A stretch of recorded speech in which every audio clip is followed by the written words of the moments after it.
Breakfast is one of those things that's kind of hard to be creative with a lot of the times. It's got to be fast, it's got to be nutritious, delicious, keep you full for a long time, and that's just a lot of pressure on one little bitty meal. So I like to do oatmeal in the winter, but in the summer I like to do something like a smoothie or smoothie bowl.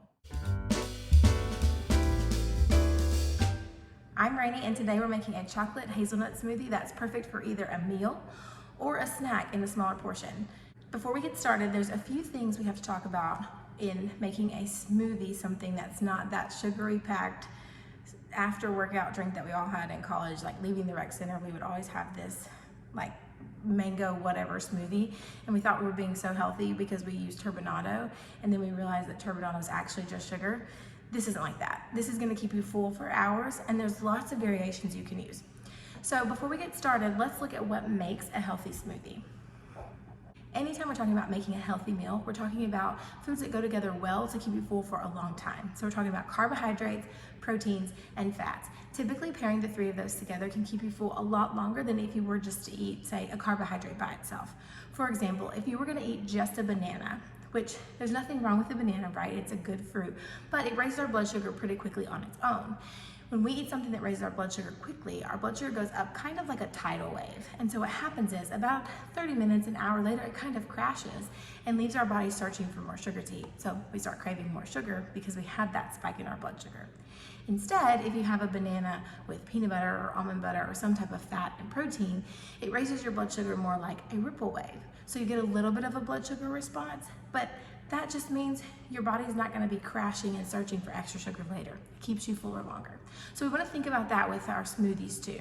So we have a lot of options, and you want to make sure you choose some type of carbohydrate. Something like this would be, for our carbohydrate choice, we would do something like a banana or frozen fruit. I like to freeze my fruit so you don't have to add ice. Then your smoothie is more nutrient dense, so you don't have to feel like you're drinking 16 ounces of something. And not adding ice just helps you to kind of have more like a milkshake type smoothie instead of a like chunky icy smoothie. Now, when we're talking about protein, there's a couple of different ways you can get your protein sources in. Now, I don't have any trouble with dairy products, and so I'll use either a cow's milk or a cow's milk yogurt. I don't typically do both, but I love Greek yogurt for a protein option. And then I also like a protein supplement if I don't want to do Greek yogurt. Now, with the protein supplement, I do like a vegan protein supplement. I do find that sometimes the whey protein is a little bit much in that kind of concentrated source for my stomach, but most of the time it's totally fine. I also really like some different liquid ones. I'll link a lot of my protein options down below so you can kind of see the supplements that I like to use.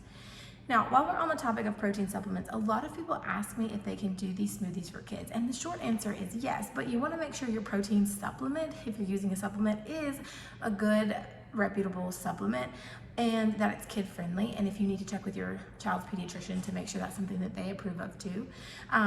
The other thing to keep in mind is you don't have to have a protein supplement just to get protein sources in. There are lots of other options to get 20 to 30 grams of protein in a huge smoothie, which you would then split with 2 kiddos. So they're really only getting like 10, 15 grams of protein depending on what you did. And that's enough to really keep them full too and help them concentrate in school. More importantly though, during the summer, they're not going to be coming back every 30 seconds saying they're hungry for another snack, which is goals. So we talked about carbohydrates and protein. The third category we want to make sure we mention is fats. With fats, there are so many options. You can do so much. You can go from nuts and seeds, which would have your protein in it as well. You can do nut butter, so like a peanut butter, almond butter. You can do chia seeds, flax seeds. The opportunity for fat is endless. I mean, there is even coconut butter. I try to think of like what flavor profile am I going for? So like today we're doing chocolate hazelnut, so naturally my fat's going to be hazelnuts, right?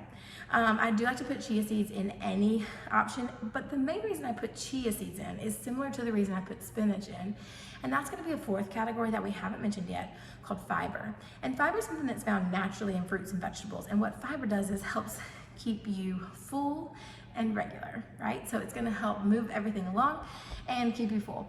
Lots of people leave out fiber, which if you do leave out fiber, it kind of makes that blood sugar spike a little bit faster. So adding fiber in helps raise your blood sugar more like that little ripple wave instead of that huge tidal wave as well. So all of these foods play an important role in making sure they regulate your blood sugar.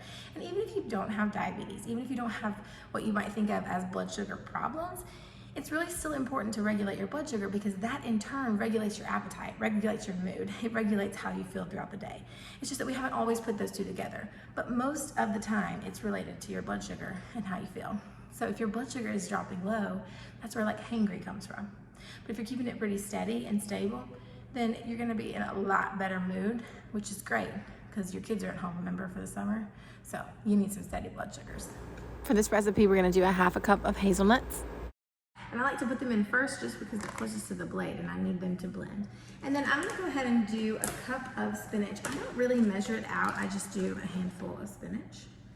That's about a cup. And again, if you haven't put spinach in your smoothie before, remember that this is gonna add extra fiber to help regulate your blood sugar and you're not gonna taste it. Now, I can't say the same for kale. I'm actually not a huge kale fan, but spinach, you definitely won't be able to taste it. For our fruit, we're gonna add a whole frozen banana. And this is a pretty large banana. What I like to do when my bananas are overly ripe is just break them in half, peel them, break them in half, and put them in the freezer in a Ziploc baggie. Just like that. Frozen bananas really give this a creamy texture. Now you can use things like frozen avocado as well. So if you have an avocado that's like, 5 minutes past its ripe date, then you can cut it up and freeze it as well, and it really adds the creaminess, but it doesn't add the sweetness that the banana would add. So if you want to do that, you're going to probably want to add something like some dates to the mix. Speaking of dates, we're going to add those. Speaking of dates, I've got some medjool dates here, and I've just taken the pit out of them, and I'm just going to put 2 in the blender.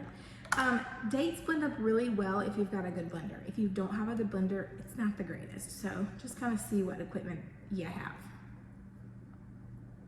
Make sure you take the pit out of it before you put it in the blender. Okay. Now I do like to add a protein source. Now my protein source today is going to be this vegan protein powder, and it's vanilla flavored. You can get a chocolate flavored, which would be really good with this one. I'm going to add cocoa powder to this smoothie, so I'm not really worried about that.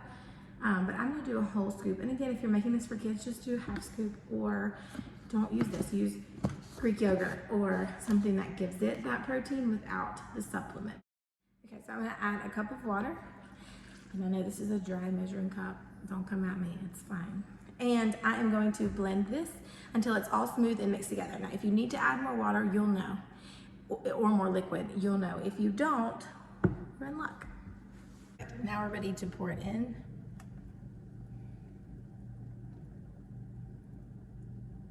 Cheers. That's it for today. Thanks for watching. And if you need more smoothie recipes, check the link in the description box below for 5 smoothie recipes for a busy work week.